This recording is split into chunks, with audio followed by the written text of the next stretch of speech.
Today, we're talking about shrinkflation. Not the feeling you get in your stomach when you walk into a cold pool. Like when a man goes swimming afterwards.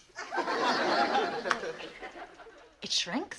But that little feeling of betrayal you get when you walk into a grocery store and everything you're buying is a little bit smaller. So where does it come from? We found a few posts and I want to dive into what the internet has to say about these posts. Let's see what we got.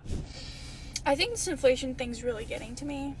I used to buy one of these things, foot long, back in the day, $6. That actually used to be $5. $5 foot long, for those of you that can remember. You know what this cost me now? $11.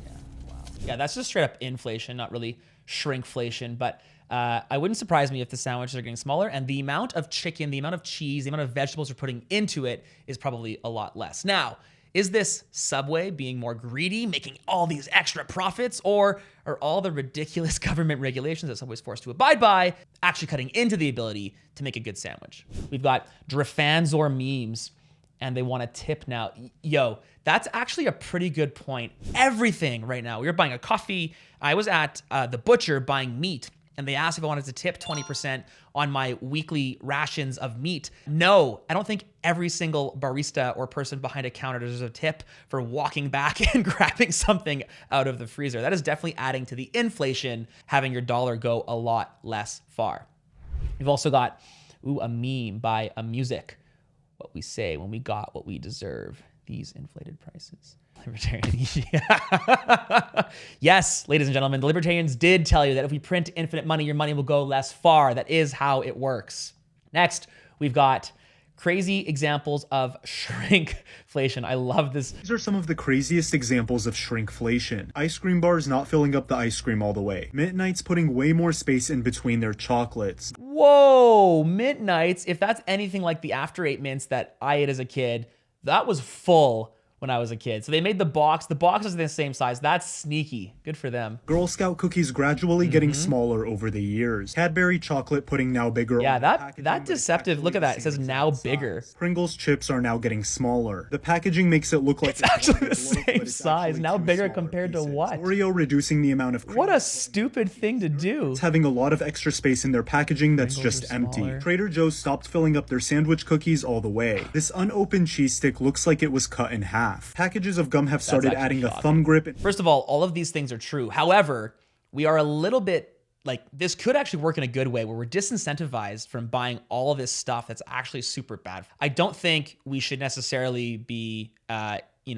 fulfilling our diet with Oreo cookies and Pringles. But the fact that this is happening, again, it's the same question. Is it the corporate greed? Did every single corporation suddenly overnight get more greedy all in the same time and all have the same response?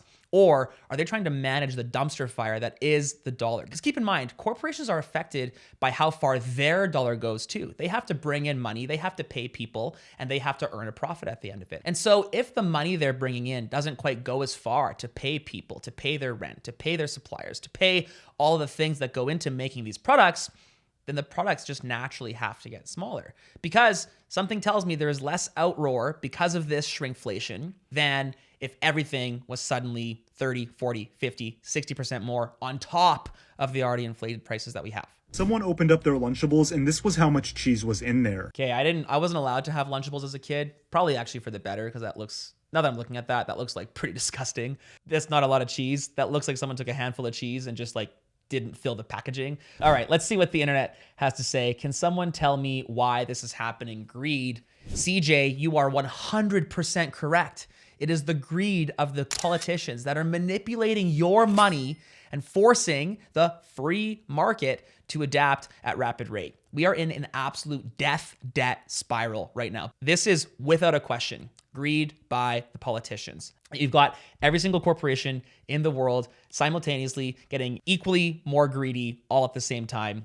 CJ, do your own research. It's the government. Noticed shrinkflation when tech decks stopped coming with extra wheels, trucks, and the tool. Shrinkflation by tech deck. I mean, is there a better way to measure something like that? All right, next we've got something about shawarma. Oh, this shawarma guy is going to explain how shrinkflation works. Hey, what can I get for you? Yeah, can I get a chicken shawarma wrap, please? That'll be $6.50. I'll pay debit. Boop. Whoa, This is huge. Yeah, she's loaded. Thank you. Enjoy. Hey, can I get a shawarma wrap, please? $6.75. Thank you.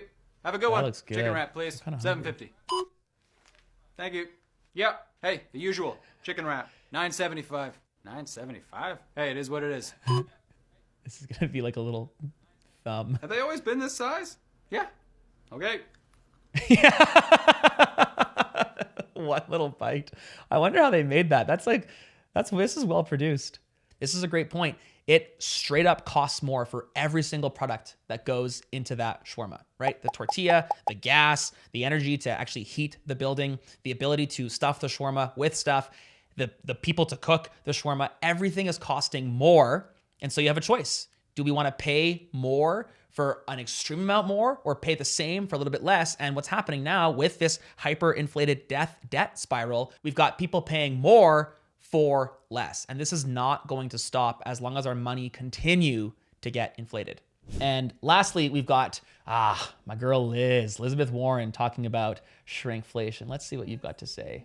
You ever go for the last chip in the Dorito bag and suddenly say, whoa, there should have been more chips in here? You would be right. From Doritos to Oreos to even toilet paper.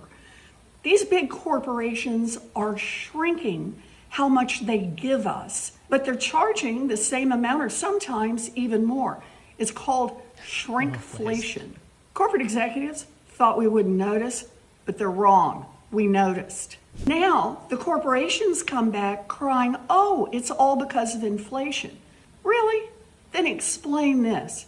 How is it that corporate profits have increased by 75%? The 75% increase doesn't go as far.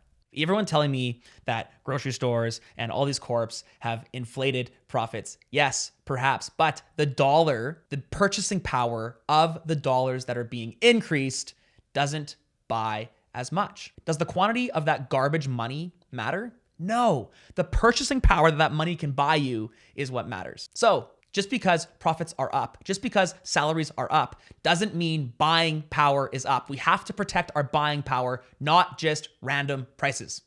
Over the past few years. Okay, past few years. So first of all, up 75% over the past few years. How many is a few, Liz? 10? 15? Inflation's like, what is it? 100% every 6 years at this rate? So if they increase 75% over 5 years, are they actually making less profit? They are outrunning inflation by miles. We're not fooled. These giant corporations are inflating their profits and leaving us with the crumbs, literally.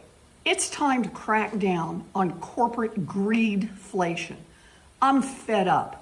No pun intended. You are the Fed. If the argument is that corporations have somehow teamed up to find the secret sauce that all of us idiots wouldn't notice, and they're not taking the competitive advantage to do it themselves, then maybe it's because we're not in a free market. And maybe the money that we're measuring these things against, I mean, that shawarma example is perfect.